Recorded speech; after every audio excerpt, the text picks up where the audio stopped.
Hello student, आज हम NIELIT O level का रिवीजन फिफ्थ का सिलेबस देखेंगे। अगर ओ लेवल की कोर्स की हम बात करें तो objective of the O level course, the objective of the O level course is equip a student with necessary skill as per following job role. O level के course करने के बाद जो स्टूडेंट है उसको यूज़र इंटरफेस यूआई डिज़ाइनर के बारे में उसको जानकारी मिल सकती है, स्किल मिल सकती है। दूसरा, वेब डिज़ाइनर के बारे में उसको स्किल या जॉब मिल सकते हैं। तीसरा, वेब पब्लिकेशन असिस्टेंट के रूप में उसको जॉब मिल सकती है। चौथा, ऑफिस ऑटोमेशन असिस्टेंट के रूप में जॉब मिल सकती है। और पांचवा, आईओटी एप्लीकेशन इंटीग्रेटर के रूप में। तो जो ओ लेवल कोर्स है इसको इस तरह से बनाया गया है कि जो स्किल जॉब के लिए चाहिए, इन जैसा हमने आपको बताया उनके लिए वो लड़का तैयार हो सके। तो आगे हम जैसे देखते हैं कि अगर हम स्ट्रक्चर की बात करें कि स्ट्रक्चर क्या है, तो जो ओ लेवल कोर्स है ये consist of 4 compulsory theory module. इसमें चार कंपलसरी थ्योरी मॉड्यूल होंगे। वन प्रैक्टिकल, एक प्रैक्टिकल होगा। वन प्रोजेक्ट, एक प्रोजेक्ट होगा। The structure of the O level syllabus is indicated below. तो वो सिलेबस इस तरह का है। तो अगर हम बात करें, पहला module code module, learning hours, practical object theory and total learning hours की बात करें तो जो मॉड्यूल 1 है इसमें information technology tools and network basics होगा, जो थ्योरी 48 आवर्स का रखा गया है और प्रैक्टिकल 72 आवर्स का है। टोटल लर्निंग आपकी 120 आवर्स की होगी। दूसरा पेपर है वेब डिजाइनिंग एंड पब्लिकेशन। इसमें 48 आवर्स की थ्योरी है, 72 आवर्स के प्रैक्टिकल, दोनों मिला के 120 आवर्स के आपके दोनों। तीसरा पेपर है programming and problem solving through Python. ये भी 48 की थ्योरी है और आपका 72 का आपका प्रैक्टिकल है या ट्यूटोरियल्स है, और टोटल 120। चौथा पेपर है M4R5। ये है internet of things and its application. इसके थ्योरी 48 की रखा गया और प्रैक्टिकल पोर्शन को बढ़ाया गया 72, और टोटल जो लर्निंग टाइम हो गया है आपका 120 हो गया। अब बात करते हैं M5R5 की। ये है प्रैक्टिकल बेस्ड। इसमें M1 से लेकर M2 3 जो जितने भी आपने पढ़े उनका प्रैक्टिकल होगा। उसके बाद एक प्रोजेक्ट होगा। प्रोजेक्ट आपका 40 मार्क्स का होगा। और तो टोटल अगर हम देखें तो 192 आवर्स की थ्योरी हो गया और 328 आवर्स का आपका प्रैक्टिकल पोर्शन हो गया। और टोटल की हम बात करें, टोटल जो हो गया 520, मतलब 520 का। प्रोजेक्ट आपका 40 आवर्स का हो गया। ठीक, तो प्रोजेक्ट में 40 आवर्स थ्योरी है, 40 आवर्स जो है प्रैक्टिकल, मतलब 80 आवर्स। तो टोटल अगर हम बात करें तो 520 आवर्स का ये आपका ओ लेवल है। अब आगे हम बात करते हैं ड्यूरेशन की। The duration of DOEC O level course is 520 hours and the minimum period to cover content is 6 month। मतलब इसमें 520 घंटे का है और मिनिमम 6 महीने में भी हम इस कोर्स को कवर कर सकते हैं। The students have to devote 60% of the total time allotted to each module of the course for the practical session.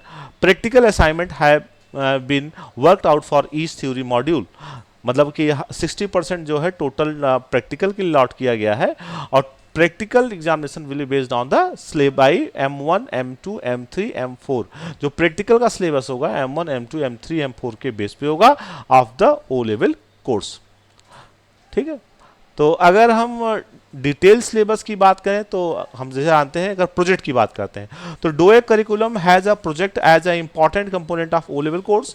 The project is carried out by the student under the guidance and support of the faculty. मतलब student को faculty के support से बनाना है, and the management of the respective institute organize. It is felt that such a project provides a opportunity to student to apply his and her knowledge and skill to real life problem. इसमें वो जो बच्चा है वो real life के problem को include करता है, oral and written communication, and as such the project should be given utmost importance and priority both by the student as well as institution faculty। बच्चों को भी इस पे इंपॉर्टेंस देना चाहिए और फैकल्टी और मैनेजमेंट के, in respect of its identification, planning and implementation. किस प्रकार आइडेंटिफाई करें, प्लानिंग करें, इम्प्लीमेंट करें। आगे अगर हम ऑब्जेक्टिव ऑफ द प्रोजेक्ट की हम बात करते हैं कि ये उसका उद्देश्य क्या है, क्यों बनाया गया objective. The objective the project is to give the student an additional hand-on experience in the solving a real-life problem by applying knowledge and skill gained on the completion of theory paper in the at a given level। मतलब जो भी इसका main purpose ये है कि जो भी उसने पढ़ाई के दौरान उसने नॉलेज गेन किया था उसको इम्प्लीमेंट करना।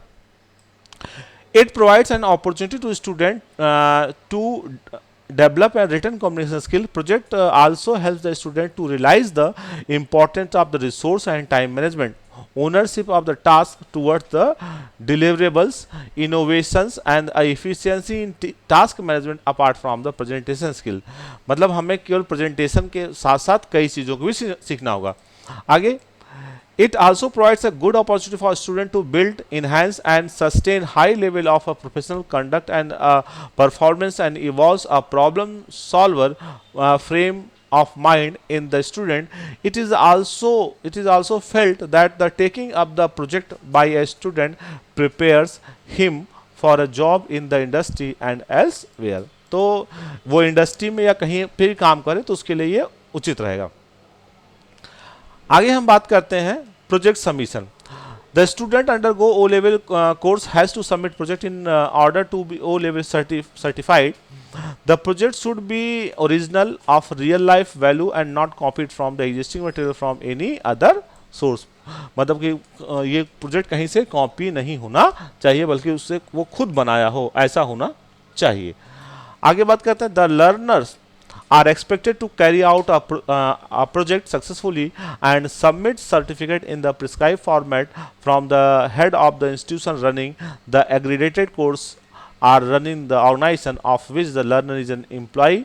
Performa of the project completion certificate is given as follow. मतलब कि आपको एक जो भी इंस्टीट्यूशन में पढ़ते हैं वहां से आपको प्रोजेक्ट का एक सर्टिफिकेट लेना है। तो ये पूरा रहा। अब अगर हम क्रेडिट बेस्ड सिस्टम की हम बात करें तो उसमें क्रेडिट बेस्ड सिस्टम में भी कई चीज़ें हैं। ठीक है, हम नेक्स्ट वीडियो में क्रेडिट बेस्ड सिस्टम के बारे में बात करेंगे। इस वीडियो में हमने प्रोजेक्ट के बारे में बात किया, प्रैक्टिकल के बारे में बात किया और चारों मॉड्यूल के बारे में बात किया। Okay, thank you.